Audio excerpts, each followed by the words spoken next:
नाही, दादांचं राजकीय भवितव्य चांगलंच आहे.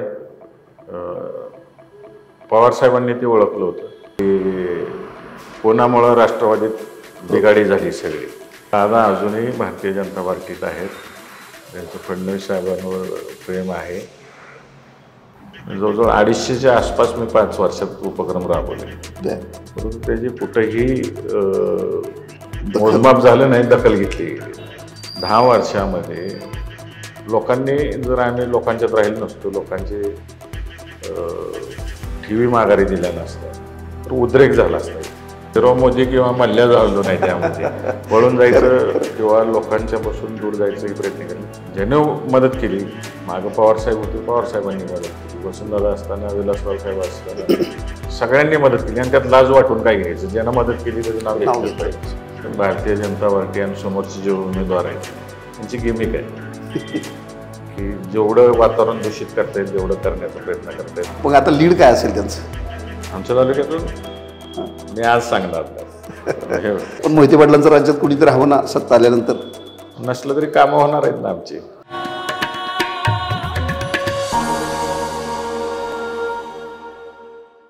नमस्कार, मी उमेश घोंगडे. बखरच्या लाईव्ह गप्पांमध्ये आपल्या सर्वांचं मनापासून स्वागत. आजच्या गप्पांमध्ये आपल्यासोबत बोलणार आहेत खास पाहुणे, ज्यांचं नुकत्याच झालेल्या लोकसभा निवडणुकीत राज्यभर नाव झालं, राज्यभर नाव गाजलं, असे धैर्यशील मोहिते पाटील आपल्या सोबत आहेत. धैर्यशील भैया नमस्कार. नमस्कार. आपलं या बखरच्या कार्यक्रमामध्ये मनापासून स्वागत. आपण खासदार झाल्यानंतर खरं तर ही पहिली भेट आणि पहिलीच मुलाखत आहे आपली. कोणतीही निवडणूक म्हटलं की माढा लोकसभा आणि माढा लोकसभेमधला माळशिरस विधानसभा असो की लोकसभा, कोणत्याही निवडणुकीत या मतदारसंघांची राज्यभर चर्चा होते, राज्यभर या निकालाबद्दल उत्सुकता असते. त्याचं कारणही तसंच आहे. अकलूजचं मोहिते पाटील घराणं, ज्या मोहिते पाटील घराण्याचं गेल्या 75 वर्षापासून महाराष्ट्राच्या राजकारणात एक वेगळा दबदबा आहे. सोलापूर जिल्ह्याचं राजकारण एकेकाळी मोहिते पाटलांशिवाय चालत नव्हतं. आता पुन्हा त्या सुवर्णकाळाची सुरुवात मला वाटतं धैर्यशील भैयांच्या खासदारकीनं सुरू झाली आहे. याची ही चर्चा राज्यात झालेली आहे. धैर्यशील भैया, मी पहिला प्रश्न असा विचारतो आहे, तुम्ही खासदार झालात. 2024ची ही जी निवडणूक होती ती त्या अर्थानं ऐतिहासिक होती. तुम्ही खासदार व्हायची तयारी ही साधारणपणे वर्षभर आधीपासून तुम्ही करत होता. तुमच्या कार्यकर्त्यांच्या पातळीवरती तयारी सुरू होती. मात्र तुम्ही राष्ट्रवादी काँग्रेसकडनं खासदार व्हाल असं तुम्हाला वर्षभर आधीपासून वाटत होतं का? नाही, मला बिलकुल वाटत नव्हतं. कारण का मी तेव्हा भारतीय जनता पार्टीचं काम करत होतो आणि सोलापूर जिल्ह्याचा संघटन सरचिटणीस ही माझ्याकडे जबाबदारी होती. त्यामुळे सातत्याने 5 वर्ष मी संघटनात्मक कामात गुंतलेलो होतो आणि हे काम करत असताना अनेक गोष्टी कानावर येत होत्या, लोक बोलत होते, संवाद होत होता.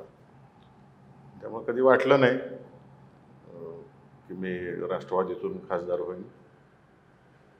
भाजपमधनं मागणी करायची इथपर्यंत सीमित होतो आणि उमेदवार बदलावा ही प्रामुख्याने मागणी होती. माझं मिळालं ठीक, नाही मिळालं सोडून द्यायचा विषय असं. पण म्हणजे मग लोकसभेला उमेदवार बदलला असता, तुमची प्रामुख्यानं मागणी होती, माध्यमांमधून त्यावेळी ती येत होती, उमेदवार समजा बदलला असता आणि त्यांच्याऐवजी अन्य उमेदवार दिला असता तर तुम्हाला चाललं असतं खरंच?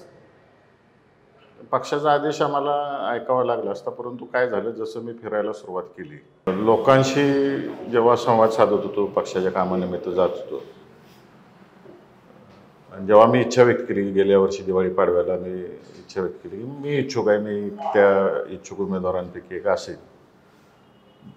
लोकांनी जे बोलायला सुरू केले की जिल्ह्यातल्या समस्या, विजयसिंह मोहिते पाटील साहेब असताना कशी प्रगती जिल्ह्याची होत होती, विशेषतः उजनीच्या पाण्याच्या बाबतीत प्रचंड रोष, ढिसाळ नियोजन, आणि त्या ढिसाळ नियोजनामुळं शेतकऱ्यांचं झालेलं मोठ्या प्रमाणावरचं नुकसान. निधी एकेकाळी असा होता की राज्यामध्ये पुणे जिल्ह्यात सगळ्यात जास्त निधी यायचा आणि 2 नंबरला सोलापूर जिल्ह्यात विकास कामांचा निधी यायचा. तो कुठतर ब्रेक लागलेला, भ्रष्टाचार मोठ्या प्रमाणावर वाढलेला जिल्हा परिषदेमध्ये असेल, सर्वच डिपार्टमेंट्समध्ये. पूर्वी सहजासहजी काम व्हायची, म्हणजे एक सरपंच जरी गेला आणि तिथं भेटला तरी काम व्हायचं. परंतु अलीकडे एक संस्कृती निर्माण झाली की कॉन्ट्रॅक्टरला घेऊन गेल्याशिवाय कामच होत नाही. ZP सदस्याला, पंचायती समिती सदस्याला काहीच किंमत राहिली नाही, सरपंचाला काहीच किंमत राहिली नाही. हा जो बदल लोकांनी बघितला होता, त्यामुळं मला जाईल तिथं आग्रह करायचे, विशेषतः वयस्कर माणसं आग्रह करायचे, तुम्ही विचार बदला, तुम्ही इकडून घेऊ नका, आम्हाला नाईलाज असतो, तुमचं काम करायला लागेल, तुम्ही राष्ट्रवादीत गेलेलं बरं राहील, तुतारी घ्या म्हणायची. राष्ट्रवादी म्हणण्यापेक्षा तुतारी घ्या म्हणायची माणसं. आणि तरुणांचा तर प्रचंड राग होता. त्यांनी तर मला 1-2 तालुक्यात असे अनुभव आले तरुणांचे, तुम्हाला इथून पुढं आमच्या गावात यायचं असेल राजकारणासाठी तर तुम्हाला तुतारी हातात घ्यायला लागते, नाहीतर तुम्ही सुखदुःखात या, आमच्या राजकारणासाठी यायचं असेल तर तुतारी तुम्हाला घ्यायला लागते, पवारसाहेबांची साथ द्यायला लागते. आणि हे आज मेसेज सगळीकडे गेला. साधारण माझी उमेदवारी नाकारली जेव्हा गेली, ती रिॲक्शन तिथून एवढी फास्ट वाढली. आणि सोलापूर जिल्ह्यामध्ये आदरणीय पवारसाहेब असतील आणि विजयसिंह मोहिते पाटील साहेब यांची दोस्ती फार जुनी आहे. ती सगळ्यांनी जवळून पाहिलेली आहे, जिल्ह्याने पाहिलेली, एका 4 पिढ्यांनी पाहिलेली. त्यामुळं सगळ्या जिल्ह्याचाच निर्णय होता, किंबहुना माढा लोकसभा मतदारसंघातील सातारा जिल्ह्यातलेही लोकांची प्रचंड मागणी होती की ह्या दोघांची कामाची पद्धत, लोकांना घेऊन जायचं, किती छोटा कार्यकर्ता असो नाही तर मोठा कार्यकर्ता असो, सगळ्यांना समान वागणूक द्यायची पद्धत, विकासाचा निधी आणणं, सोडवणं प्रश्न, हे जे प्रेशर डेव्हलप झालं की मला उभाच राहायला लागते अशी परिस्थिती लोकांनी निर्माण केली. मी लादलेल्या उमेदवारापेक्षा लोकांचा उमेदवार होतो. आणि भरभरून प्रेम माढा लोकसभा मतदारसंघातील जनतेने दिलं. जवळजवळ 1,24,000च्या लीडने मी आलो. 58,000 ट्रम्पेटला पडले. हो, नाहीतर तसं माझं 1.5-2 लाखापर्यंत गेलं असतं. प्रचंड प्रेम या माढा लोकसभा मतदारसंघातील जनतेने मतदानाच्या रूपातून दाखवलं. त्यावेळेस खरं तर सुरुवातीला जेव्हा लोकसभा निवडणूक सुरू झाली, ते वातावरण सुरू झालं, तशी तशी तुमची उमेदवारी भाजपकडनं तुमच्या उमेदवारीची चर्चा सुरू झाली. मात्र भाजपच्या दिल्लीतल्या वरिष्ठ नेत्यांनी निंबाळकरांचं नाव जाहीर केलं. या प्रश्नाचं खरं तर उत्तर खूप वेळा तुम्ही दिलं आहे, तुम्हाला ते कदाचित मी विचारलेलं आवडणार नाही, तरी पण मी विचारतो आहे की निंबाळकरांना इतका टोकाचा विरोध तुमचा का होता? विरोध असण्याचं मागचं कारण हे होतं की त्यांनी ज्या वेळेस या जिल्ह्यामध्ये आले, त्यांना इलेक्शनमध्ये ज्यांनी विरोध केला त्यांना ते गाडीत घेऊन फिरायला लागले. आणि जे त्यांच्यासाठी अहोरात्र पळाले, त्यांना जवळजवळ 1,17,000चं लीड ज्या मतदारसंघाने मिळवून दिलं, जे कार्यकर्ते त्यांच्यासाठी अहोरात्र झटले पळले, त्या लोकांसाठी ह्यांनी काहीच केलं नाही. कोणाला भेटले नाहीत, कधी फोन उचलले नाहीत, त्यांच्या सुखदुःखात सहभागी झाले नाहीत. मात्र ज्यांनी ह्यांचा पाहुणउतारा केला होता ते ह्यांच्या गाडीत दिसायला लागले. हीच तक्रार आम्ही वरिष्ठांपासून सगळीकडे केली, दिल्लीत केली, मुंबईत केली, सगळीकडे तक्रारी ह्या नोंदवल्या आम्ही. आणि वारंवार तक्रारी नोंदवून सुद्धा बदल झाला नाही. आमचं आणि रामराजे साहेबांचं हेच म्हणणं होतं की माणूस बदला. बरं, जनतेची काय भावना आहे, कार्यकर्त्यांची भावना काय, 5 वर्ष सातत्याने कानावर घालत होतो. बरोबर. खासदार साहेब, तुम्ही मी मगाशी म्हटलं तसं तुमच्या खासदारकीची, तुमच्या उमेदवारीची चर्चा खूप आधीपासून सुरू झाली होती आणि अर्थात ती आधी भाजपमधून खासदारकी अशी चर्चा होती. मात्र त्या लोकसभेच्या उमेदवारीच्या काळामध्ये भाजपामध्ये किंवा NCPमध्ये अनेक प्रकारच्या घडामोडी होत्या. तर तुम्ही शरद पवारांच्या राष्ट्रवादीकडनं तुमची जी उमेदवारी आहे ती निश्चित नेमकी कशी झाली ते, कारण त्याच्याबद्दल उत्सुकता खूप आहे. त्यावेळी वेगवेगळ्या बातम्या येत होत्या, म्हणून मी विचारतो. नाही, त्यावेळेस अशी परिस्थिती झाली की जनतेचा एवढा दबाव वाढला आणि ओघ एवढा सगळ्या विजयसिंह मोहिते पाटील साहेबांकडे गेला. म्हणजे जुने जाणकार कार्यकर्ते होते, नेते मंडळी होते या मतदारसंघातले. त्यांनी सगळ्यांनी जाऊन दादांना विनंती केली की तुम्हाला कुटुंबाला हा निर्णय घ्यायला लागतो आणि हा निर्णय तुमच्या घरातला खासदार होतोय म्हणून घ्यायचा नाही, हा निर्णय आमच्यासाठी घ्यायचा आहे, कार्यकर्त्यांसाठी घ्यायचा आहे, जनतेसाठी घ्यायचा आहे. आणि साहेबांचं आणि तुमचं एक वेगळं नातं विजयदादांचं आणि पवारसाहेबांचं आहे, पुन्हा जुळून येते, हा योग आहे असं दादांच्या मागच कार्यकर्त्यांचा दबाव एवढा वाढला. आणि मग दादांनी निर्णय घेतला की साहेबांच्या अडचणीच्या काळात मदत करायची. त्याला पण इतिहास आहे. 1985 साली जेव्हा साहेब मुख्यमंत्री झाले तेव्हा विजयसिंह मोहिते पाटील साहेब वसंतदादांच्या मागे लागून पवारसाहेबांनाच मुख्यमंत्री करा असं केलं होतं. 1999 साली जर राष्ट्रवादीची स्थापना आपण बघितली तर त्यावेळेस सुद्धा दादाच जेव्हा आले तेव्हा राष्ट्रवादीत जवळजवळ 21 आमदार आले. ताकद पण आली. वसंतदादा गट अख्खा दादांच्या मागे पवारसाहेबांच्या मागे उभा राहिला. 2004 साली जर बघितलं विजयसिंह मोहिते पाटील साहेब राज्याचे उपमुख्यमंत्री होते आणि आर पाटील साहेब या राज्याचे राष्ट्रवादी काँग्रेस पक्षाचे प्रदेशाध्यक्ष होते तेव्हा. ह्याच जोडीनं राष्ट्रवादीचा सगळ्यात हायएस्ट परफॉर्मन्स तेव्हा दिला होता. 72 आमदार निवडून आले होते. हायएस्ट आहे, बरोबर.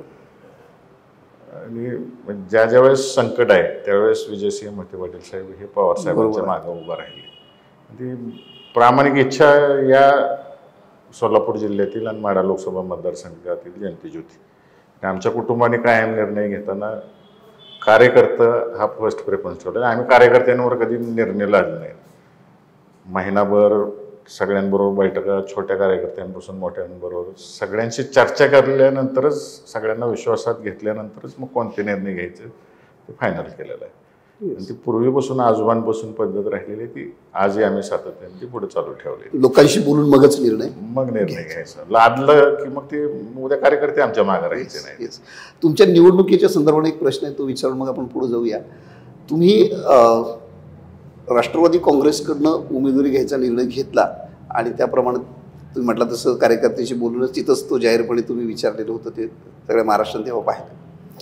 पण खरोखरच निंबाळकरांची उमेदवारी रद्द झाली असती आणि तुम्हाला तुमच्या इच्छेप्रमाणे भाजपनं उमेदवारी दिली असती तर तुम्ही खरोखरच नंतर ती स्वीकारली असती का? कारण वातावरणाचा काय अंदाज घेतला होता का तुम्ही की नाही भाजप सोडायचीच, की भाजपनं उमेदवारी दिली असती तरी तुम्ही ती स्वीकारली असती आणि लढला असता? नाही, कसं आहे, इतका वेळ निघून गेलेला होता की स्वीकारणं शक्य नव्हतं. आणि एवढं इमानदारीनं काम करून एक खासदार दिला, एक आमदार दिला, अख्खी जिल्हा परिषद ताब्यात दिली पक्षाच्या. हो हो हो. आणि या ठिकाणी माजी खासदारांनी जो उत्माप केला, एवढं केल्यानंतर आणि ह्या गोष्टी आम्ही काही इलेक्शनच्या तोंडावर पक्षाच्या समोर सांगितल्या नाहीत. दरवर्षी ज्यावेळेस कुठली घटना घडेल त्यावेळेस आम्ही वरिष्ठांच्या कानावर घातल्या. त्यात कुठं सुधारणाच झाली नाही, काही बदलच झाला नाही. ओके, म्हणजे तुम्ही तक्रारी करून सुद्धा कंटाळला होतात, ते लिमिटच्या बाहेर झालं होतं. ओके. दुसरं, निवडणुकीच्या काळामध्ये शिवरत्न बंगल्यावरती तुम्हाला आठवत असेल जयंत पाटील आले, अलिबागवाले, त्यानंतर रामराजे आले आणि त्यांना विचारलं तर ते असं म्हटले की नाही आम्ही दादांना भेटायला आलो होतो. पण खरोखरच सगळं जे ठरलं होतं, शिजलं, ते त्याच बैठकीत शिजलं होतं. अरे उत्सुकता आहे लोकांना. नाही, त्या बैठकीत आम्ही असं सहज भेटायचं ठरलं होतं. सगळ्यांना भेटलो, जेवण वगैरे झालं. सामूहिक आमचं हे होतं की रामराजांचं म्हणणं आणि आमचं म्हणणं हेच होतं की उमेदवार नको. जयंत पाटील साहेब आले, आम्हाला त्यांनीही विनंती केली की तुम्ही महाविकास आघाडीकडे आला तर बरं होईल. हे योगायोगाने सांगोल्याला आले होते, मग त्यांनाही आम्ही निमंत्रित केलं, आलायच तर या, कारण जुने संबंध दादांचे आणि त्यांचे होते. त्यांनी विनंती केली की या. हळूहळू सगळ्या पुढच्या प्रक्रिया झाल्या. तुम्ही खासदार झालात 2014ला, अगदी मोदी लाटेत सुद्धा विजयदादा खासदार झाले. त्यानंतर मधला काही काळ थोडासा वाईट गेला मोहिते पाटील घराण्याच्या राजकारणाच्या दृष्टीनं, आणि या निवडणुकीत तुम्हाला अचानकपणे प्रचंड मोठी संधी मिळाली. तर एकेकाळी विजयदादांनीच संपूर्ण जिल्ह्याचं आणि मोहिते पाटलांच्या घराचं नेतृत्व केलं होतं. तर तुम्ही खासदार झाल्यामुळं आता मोहिते पाटलांच्या घराचं नेतृत्व राजकारणाचं त्या अर्थानं तुमच्याकडे आलंय? एका दृष्टीने तुम्ही जर पाहिलं की जिल्ह्यामध्ये आमच्या आजोबा शंकरराव मोहिते पाटील साहेब जेव्हा होते त्यावेळेसपासून नंतर विजयसिंह मोहिते पाटील साहेब असतील, नेतृत्व हे दोघं चेहरे होते. खरं दोघांची टीम होती.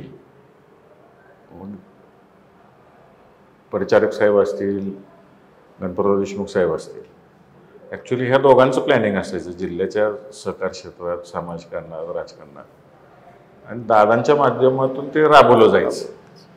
दादा ह्या दोघांचा शब्द कधी पडून देत नव्हते. अशाच पद्धतीचं राजकारण, समाजकारण आम्हाला जिल्ह्यात करायचं आहे. मी चेहरा असण्यापेक्षा आमचं टीमवर्क जसं दादांनी पूर्वी डेव्हलप केलं होतं सगळ्या सहकाऱ्यांना घेऊन, त्या पद्धतीचंच आम्हाला करायचं आहे. ते टीम ठरवल चेहरा कोणाला करायचं, काय करायचं. दुसरं, रणजितदादा राजकारणात अनेक वर्षापासून आहेत. माझा आणि त्यांचा संपर्क तर किमान गेल्या 25 वर्षाचा. आम्ही पुण्यात भेटतो, आपला संपर्क फारसा नसतो, पण त्यांचा माझा गेल्या 25 वर्षापासूनचा संपर्क आहे. ते राज्यसभेवर गेले, राष्ट्रवादी काँग्रेसचे महाराष्ट्र प्रदेशाध्यक्ष होते, राष्ट्रीय अध्यक्ष काही काळ होते, आणि विधान परिषदेवरती आत्ता ते आहे. पण अचानकपणे तुम्ही ग्रामपंचायतीपासून पंचायत समिती, जिल्हा परिषद सगळंच काम खऱ्या अर्थानं तुम्ही ग्राउंड लेवलला खूप वर्ष तुम्हीही काम केलं. पण रणजितदादांना जी संधी मिळायला हवी होती ती अचानकपणे तुम्हाला मिळाली. राजकीय भवितव्य रणजितदादांच्या दृष्टीने मी विचारतोय. दादांचं राजकीय भवितव्य चांगलंच आहे. पवार साहेबांनी ते ओळखलं होतं म्हणून प्रदेशाध्यक्ष बनवलं युथचं, आणि त्याचा परफॉर्मन्स दादांनी त्यावेळेस दाखवलेला आहे. आणि दादांना त्यावेळेस साहेबांनी सोलापूर जिल्ह्याची विधान परिषदेची संधी दिली होती. त्यावेळेस 5 वर्ष त्यांनी टर्म पूर्ण, 6 वर्षाची टर्म पूर्ण केली. त्यानंतर राज्यसभेवर संधी दिली. मधल्या काळात दादा शांत होते. उभ्या महाराष्ट्राला माहिती आहे की कोणामुळं राष्ट्रवादीत बिघाडी झाली सगळी, आणि पवार साहेबांचे सगळे खंदे समर्थक हळूहळू दुरावले गेले. माझ्या इलेक्शनपासून पवार साहेबांनी पुन्हा त्यांची जुनी टीम, जुने सगळे सहकारी एकत्र केले. दादांना फ्युचर आहे नक्कीच. ज्याला पारख आहे दादांबाबतीत ते त्या पद्धतीनं संधी देतील दादांना. पण आठवण म्हणून मी सांगतो, रणजितदादांचं जे युवक काँग्रेसचं राष्ट्रवादीचं प्रदेशाध्यक्षपद होतं, तसं प्रदेशाध्यक्षपद असताना, प्रदेशाध्यक्ष असताना कुठल्याही अध्यक्षांनी जे काम केलं नाही आहे ते रणजितदादांनी त्या काळात केलं होतं. संपूर्ण महाराष्ट्र पिंजून काढला होता. आणि खरोखर प्रदेशाध्यक्ष कसा असावा याचं एक आयडियल उदाहरण मी ते सगळं डोळ्यांनी पाहिलं आहे, म्हणून मी ते फक्त आठवण करून दिली. आपण जिल्ह्याच्या राजकारणाविषयी थोडंसं बोलू. मी आता म्हटलं तसं की एका अर्थानं मोहिते पाटलांचा सुवर्णकाळ जो पूर्वी होता तो पुन्हा नव्यानं येऊ पाहतोय. आणि तुम्ही अनेक वेळा भाषणातनं तेच पुन्हा सांगितलं की त्या काळात आम्ही पुन्हा जाणार आहोत आणि संपूर्ण जिल्हा हा मोहिते पाटील आणि समविचारी सगळे जिल्ह्यातले लोक आहेत असे एकत्रितपणे चालवणार आहोत, असं तुम्ही भाषणांमध्ये पण सांगितलं. आता विधानसभा निवडणुका सुरू आहेत. विशेषतः तुमचा लोकसभेतले तुमचे 6 विधानसभा मतदारसंघ आणि संपूर्ण जिल्हा, तर हे यश कसं तुम्ही खेचून आणणार? कारण अनेक ठिकाणी नाही म्हटलं तरी चॅलेंजेस आहेत. तर तुमचा स्ट्राईक रेट काय असेल जिल्ह्यातला आणि माढा लोकसभेतला? जिल्ह्यात महाविकास आघाडीचा स्ट्राईक रेट आजच्या घडीला जवळजवळ 11 जागा आहेत. 11 जागांपैकी किमान 10 जागा आमच्या बसायला पाहिजे अशा पद्धतीचं वातावरण आहे. 90% स्ट्राईक रेट असेल. 90% स्ट्राईक रेट राहायला पाहिजे. काँग्रेसचाही राहायला पाहिजे, सेनेचा राहायला पाहिजे आणि आमचाही राहायला पाहिजे. त्या दृष्टिकोनातून आम्ही टीमवर्क करून काम करतोय. साहेबांनी नवीन चेहऱ्यांना संधी सगळीकडे दिलेली, एक तरुण चेहरे दिलेले आहेत सगळीकडे, आणि नक्कीच या गोष्टीचा परिणाम येणाऱ्या 20 तारखेला दिसून येईल आपल्याला. रणजितदादांच्या संदर्भात मध्येच एक फक्त प्रश्न विचारतो. आपण रणजितदादांचं राजकीय भवितव्य काय असं मी विचारलं. तुम्ही म्हटलं खूप चांगलं उत्तम राजकीय भवितव्य आहे, पण ते आत्ता तुमच्या परिवारातले असे एकमेव आहेत की जे आता तांत्रिकदृष्ट्या राष्ट्रवादी काँग्रेसमध्ये नाहीत आणि ते भाजपमध्ये आहेत. तर नेमकं काय करायची चर्चा सगळीकडेच होते आहे म्हणून विचारलं. दादा अजूनही भारतीय जनता पार्टीत आहेत. त्यांचं फडणवीस साहेबांवर प्रेम आहे. साहेब त्यांना योग्य संधी देतील. त्यांचा परफॉर्मन्स साहेब म्हणजे फडणवीस साहेब देतील, त्यांना योग्य वेळेस संधी देतील. त्यांनी अजून पारखूनच बघितलेलं नाही असं माझं वैयक्तिक मत आहे की दादांना अजून पारखूनच बघितलेलं नाही. पारखलं की त्यांचा परफॉर्मन्स दिसून येईल. रणजितदादा तिकडं आहेत, फडणवीस साहेब त्यांना योग्य ती संधी देतील, पारखतील असं तुम्ही म्हणता आहात. पण तुम्ही भाजप सोडून राष्ट्रवादी काँग्रेसमध्ये आलात, तर भाजप सोडल्याचं दुःख वाटतं? कारण तुम्ही 5 वर्ष पण तिकडं बहुतेक फार तुम्ही रमलान असं दिसतं. 5 वर्ष तुम्ही परत आला. 5 वर्ष मी प्रचंड काम केलं तिथं, परंतु काम करत असताना एवढा त्रास झाला, एवढं हे झालं की म्हणजे कामाचं चीजच झालं नाही कुठं. त्यामुळे नाईलाज असतो मला सोडण्याची वेळ आली. एवढे जे प्रोजेक्ट येतील पक्षाकडून, जे काही उपक्रम येतील, जवळजवळ 250च्या आसपास मी 5 वर्षात उपक्रम राबवले, परंतु त्याची कुठंही मोजमाप झालं नाही, दखल घेतली गेली नाही. त्यामुळे काही दुःख वाटलं नाही मला. आता तुमच्याकडे एका अर्थानं नेतृत्व आहेत, सगळ्या सहकारी संस्था जिल्ह्यातल्या असतील किंवा सगळ्या आपल्या बँका असतील, कारखाने असतील, खूप मोठं साम्राज्य मोहिते पाटलांचं. तो एक सुवर्ण काळ होता जो तालुक्यानं पाहिला, जिल्ह्यांनी पाहिला, सहकारामधला. पण आपल्या सगळ्या संस्था आहेत जवळपास सगळ्या, त्या आता आर्थिकदृष्ट्या खूप अडचणीत आहेत किंवा मोडकळीस आलेत असं म्हणता येईल. यापुढचं जर राजकारण करायचं असेल तर या सहकारी संस्था पहिल्यासारख्या चालणार नाही आहे. ते खूप चांगल्या पद्धतीनं चालवावे लागतील, तरच लोकांचं समर्थन आणि तुम्ही म्हणाला तसं जुना सुवर्णकाळ परत येईल. तर या संस्था चालवण्याचं काय एक नवा दृष्टिकोन किंवा काय योजना? एक गैरसमज पसरवलेला आहे सगळ्यांनी. विशेषतः बघायचं झालं तर सहकार म्हशी कारखाना अजून व्यवस्थित चालू आहे. शिवामृत दूध संघ अजूनही व्यवस्थित चालू आहे. शिक्षण प्रसारक मंडळ, शिवरत्न शिक्षण संस्था, शिवपार्वती शिक्षण संस्था व्यवस्थित चालू आहे. बंद कुठली झाली संस्था? राजहंस पोल्ट्री. राजहंस पोल्ट्री सारख्या सहकारी पोल्ट्री आज महाराष्ट्रात एकतर चालू आहे का? एकही नाही, सगळ्या प्रायव्हेट पोल्ट्री. बरोबर. कारण काय तर 94 सालापासून आतापर्यंत कुठल्याच सरकारने सहकारी कॉपरेटिव्ह पोल्ट्री उद्योगाला पाठबळ दिलं नाही, त्यामुळे बंद झालं. आमच्या इथल्या पतसंस्था, बँकिंग जर बघायचं झालं, कर्जदारांनी कर्ज फेडले नाहीत म्हणून त्या आर्थिकदृष्ट्या अडचणी झाल्या. त्याचे सगळे कोर्ट मॅटर्स चालू आहेत, वसुली चालू आहे. एका बाजूला असं आहे की आम्हाला संस्थांना ठेवीदाराचे पैसे एक रकमी द्यायला लागतील. समजा 10 लाखाची ठेवी असेल तर 10 लाख द्यायला लागतील. तर 10 लाखाचा कर्जदार त्याच्यावर कोर्टात केस चालू आहे, त्यानं 5,000 रुपये भरले कोर्ट सोडून देते. आम्हाला इकडे 10 लाख रुपये भरायला होते. बरोबर, अगदी खरं. आणि या बाबतीत आम्ही लोकांपासून कधी बाजूला गेलो नाही. लोकांच्यात आहे. 10 वर्षामध्ये लोकांनी जर आम्ही लोकांच्यात राहिलो नसतो, लोकांचे ठेवी माघारी दिल्या नसत्या तर उद्रेक झाला असता इथं. बरोबर. हा कोणच अभ्यास करत नाही, आमच्यावर फक्त टीका करतात. उद्रेक कदाचित मोहिते पाटलांच्या भीतीमुळे होत नसेल असं काय कारण नाही. लिगली जाऊ शकतात सगळे. लिगली कोणतं अडवू शकत नाही. बरोबर. ठेवीदाराला अडवू शकते. आज आमच्यावर कोर्ट केसेस चालू आहेत, काय आम्ही तारखा करतो का? करतो, परंतु देतोय ना. तो एक विश्वास आहे. ज्यांना जास्त भीती वाटत होती त्यांनी आमच्यावर केसेस केल्या. आणि तिथं जरी गेलो तर आम्ही एकत्र बसून गप्पा मारतो ठेवीदार. आम्ही खरं मोहिते पाटलांच्या संदर्भात आम्ही कुठं नीरव मोदी किंवा मल्ल्या झालो नाही. त्यामध्ये पळून जायचं किंवा लोकांच्या पासून दूर जायचं ही प्रयत्न केले नाही. आम्ही विश्वस्त आहे त्या संस्थांची. आमची जबाबदारी की लोकांचं मिळालं पाहिजे. लोक समजून घेत आहेत, लोकांना पटतंय त्या गोष्टी. येस.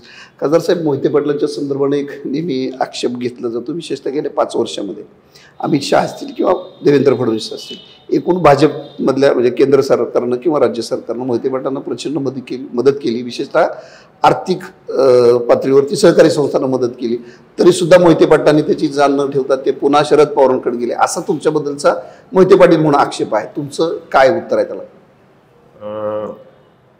भारतीय जनता पार्टीत असताना शंकर कारखाना आमचा सदाशिवनगरचा, तो पूर्वी आमचे 5 नंबरचे काका प्रतापसिंह मोहिते पाटील आणि त्यांचे चिरंजीव बघत होते.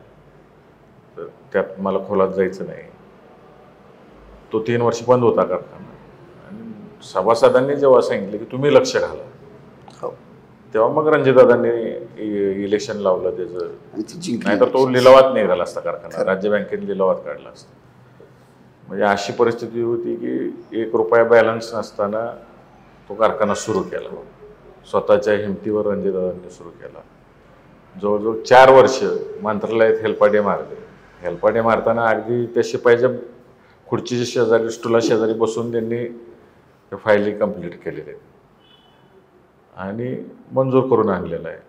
आणि ते काय आमच्या वैयक्तिक मालकीचा थोडी कारखाना आहे, शेतकरी सभासदाचा कारखाना आहे. आणि शेतकऱ्याचं मंदिर टिकलं पाहिजे, त्यासाठी रणजितदादा झटले. आणि मी अभिमानानं सांगतो, मी आज राष्ट्रवादीचा खासदार आहे, राष्ट्रवादीचा उमेदवार असताना सांगितलं, फडणवीस साहेबांनी मदत केली का त्या कारखान्याला, तर 100% केली.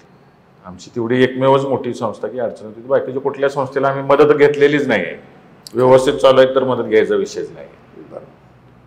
आणि तालुक्याचा विकास, मग रस्ते असतील, इरिगेशनचे विषय असतील, लाईटचे विषय असतील, ते जेवढा जास्तीत जास्त निधी खिचून आणायचा आहे तो रणजितदादांनी आणलेला आहे. इथल्या लोकांना त्याचा फायदा करून दिला आहे. नुसतं माळशिरस तालुक्यापुरतं मर्यादित न राहता करमाळा, माडा, सांगोला, मोहोळ या ठिकाणी सुद्धा जिथं जिथं कार्यकर्त्यांची डिमांड आली तिथं रणजितदादांनी DPDC असेल, मंत्रालयातून असेल, प्रश्न सोडवायचे प्रयत्न केलेले आहेत.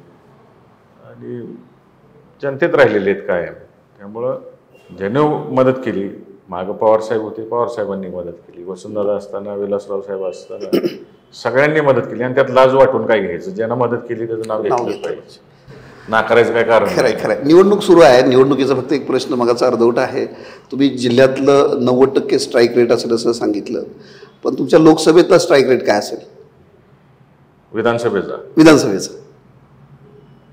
राज्यातला नाही, तुमच्या लोकसभा मतदारसंघात माझ्या माळशिरस येणार, माडाई येणार, करमाळी येणार, फलटणी येणार आणि मानपूर येणार. ओके, म्हणजे जवळजवळ तुम्ही सगळ्या 100% लोकसभेतला तुमच्या लोकसभेचा मतदारसंघातला असेल आणि जिल्ह्यातला 90% असेल असं तुमचा दावा आहे. लोकसभा निवडणुकीनंतर लगेचच विधानसभा आली आणि विधानसभेमध्ये उत्तम जानकर आणि तुमची काही केमिस्ट्री जी जुळलेली आहे त्या केमिस्ट्रीबद्दल सुद्धा अनेक लोक शंका घेतात. अगदी उद्याच प्रचार संपतो आहे म्हणून मी थेटपणे विचारतोय की मोहिते पाटील जानकरांना खरंच मनापासून मदत करतील का आणि निवडून आल्यानंतर जानकर त्याची जाण ठेवतील का, असा हा सर्वसामान्य आत्ता मी तालुक्यात फिरल्यानंतर आजचा तुम्हाला फीडबॅक मी विचारतोय थेटपणे.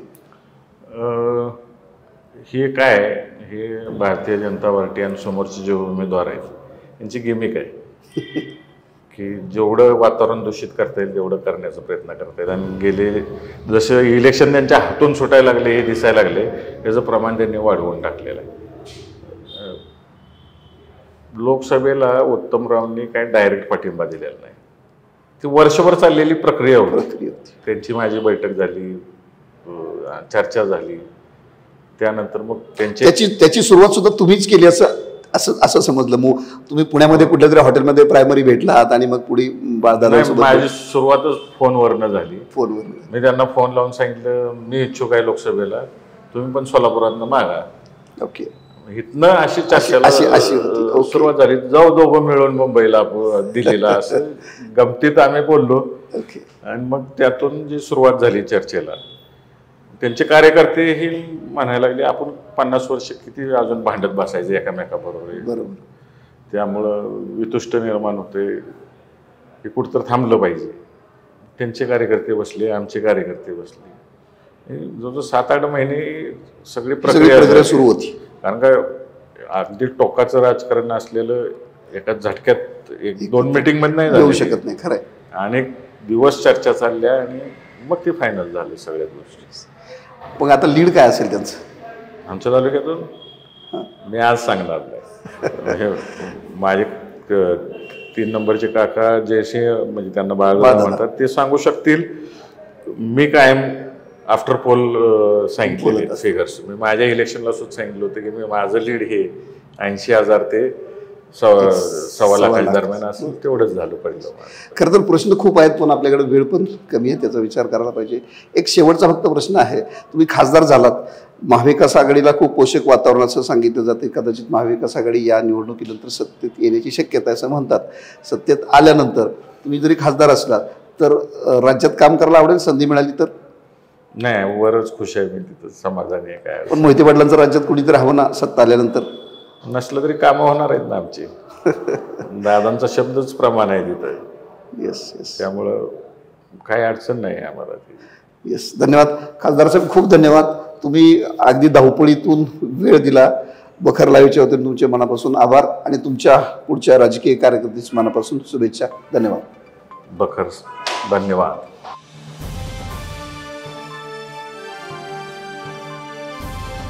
समाजकारण, प्रशासन आणि राजकारणातल्या अचूक विश्लेषणासाठी बखर लाईव्हच्या सोशल मीडिया प्लॅटफॉर्म्सना लाईक, फॉलो आणि सबस्क्राईब करा.